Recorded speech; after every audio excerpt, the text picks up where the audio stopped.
7 светски нерешени мистерии на науката. Има некои историски мистерии кои можеби никогаш нема да бидат решени. Од датумот кога е роден Исус до гробницата на Александар Македонски. Понекогаш тоа е затоа што е релевантниот ископан материјал е изгубен или археолошкиот локалитет е уништен. Тоа е затоа што е малку веројатно да се појават нови докази или преживеаните докази се премногу нејасни за да ги наведат научниците до консензус. Недостигот на одговори само ги прави овие енигми поинтригантни. Постојат голем број на нерешени мистерии на науката кои остануваат загадки до денес. Многу стотици истражувачи веќе се занимаваа со тоа, а сепак не можеше да се најде 100% одговор. Овие нерешени мистерии кои ќе ви ги представам се веројатно едни од најинтригантните. Што е толку возбудливо за нив? За нив ќе слушнете сега. Нерешените мистерии се возбудливи. Човечката природа е да смета дека нерешените мистерии се возбудливи. Ние сме само љубопитни и секогаш сакаме да најдеме одговор кој рачистува се. Затоа е толку многу забавно решавањето на загадки. 7. Бермудски триаголник. Бермудскиот триаголник несомнено е една од поопасните мистерии во светот.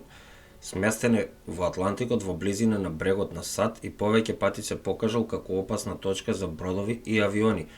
Никој навистина не може да објасни зошто бродовите продолжуваат да исчезнуваат во областа. Во меѓувреме регионот беше дури и силно избегнуван. До денес над 100 бродови и авиони се изгубени во Бермудскиот триаголник. 6. Дали ѓаволот ја напишал лично ѓаволската Библија? Така наречениот Кодекс Гигас се нарекува ѓаволска Библија.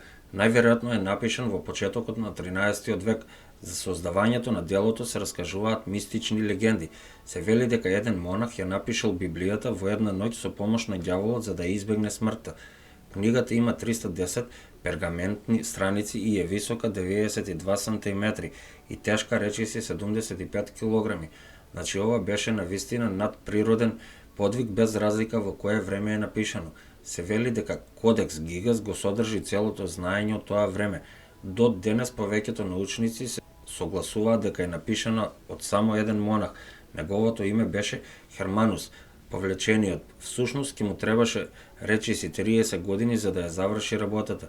Така останува една од најголемите нерешени мистерии на историјата како навистина настанала ѓаволската Библија. 5. Сигналот Вау.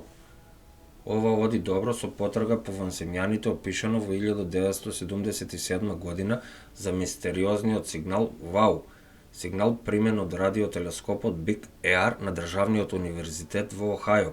Сигналот дојде од насока на созвездието Стрелец и се уште е една од нерешените мистерии на науката. Безброј истражувачи го разгледувале и не нашле доказ дека не е вештачки сигнал. Дали има интелигентен живот на други планети? Ова прашање треба да го држи човештвото зафатено подолго време, поради што е една од најголемите мистерии во светот. Во 1977 година астрофизичарот Џери Еман мислеше дека има поим за одговорот. Теориите дека станува збор за огледален радиосигнал од Земјата се отфрлени, што сугерира дека можеби потекнува од вонземска раса. 4. Каде е гробот на Клеопатра? Античките писатели тврдат дека Клеопатра VII и низиниот љубовник Марк Антониј биле погребани заедно во гробницата по нивната смрт во 30-та година пред нашата ера и беше возвишен и убав споменик што содржи богатства направени од злато, сребро, смарагди, бисери, абонос и слонова коска. Локацијата на гробницата останува мистерија. Во 2010 година Захи Хавас, поранешен министер за антиквитети на Египет, спроведи ископување на локацијата во близина на Александрија, сега наречена Тапосирис Магна, која содржи голем број гробници кои датираат од ерата кога Клеопатра VII владеела со Египет. Додека беа направени многу интересни археолошки откритија, гробот на Клеопатра VII не беше меѓу нив, објави Хавас во серија соопштенија за вестите. Археолозите забележале дека дури и ако гробот на Клеопатра преживеал до ден денес, може да бил ограбен и затоа не може да биде идентификуван. 3. Судбината на ковчегот на Заветот. Во 587 година пред новата ера, вавилонска војска под кралот Навуходоносор II го освоила Јерусалим, го ограбила градот и го уништила првиот храм, зграда што е користела еврејскиот народ за да му се поклонува на Богот. Првиот храм го содржеше ковчегот на заветот, кој носеше табли со 10 заповеди. Судбината на арката е нејасна. Античките извори покажуваат дека ковчегот или бил однесен назад во Вавилон или скриен пред градот да биде заземен. Исто така можно е ковчегот да бил уништен за време на ограбувањето на градот. Во секој случај локацијата на арката е непозната. Од исчезнувањето раскажани се голем број приказни и легенди за судбината на ковчегот. Една приказна сугерира дека ковчегот на крајот тргнал кон Етиопија, каде што се чува денес. Друга приказна вели дека ковчегот бил божествено сокриен и нема да се појави додека не пристигне Месијата. 2. Кога се родил Исус? Додека многу христијани денес го слават 25 декември како раѓање на Исус, тој веројатно не е роден на овој датум. Датумот 25 декември можеби е избран затоа што е блиску до Сатурналија, римски фестивал кој го слави богот Сатурн. Најраните записи за роденденот на Исус на 25 декември датираат од 4 век од нашата ера, повеќе од 300 години по неговото раѓање.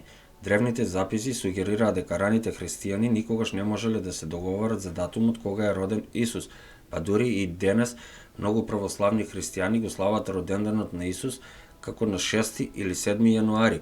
На крајот малку е веројатно дека датумот на раѓањето на Исус некогаш ќе биде познат.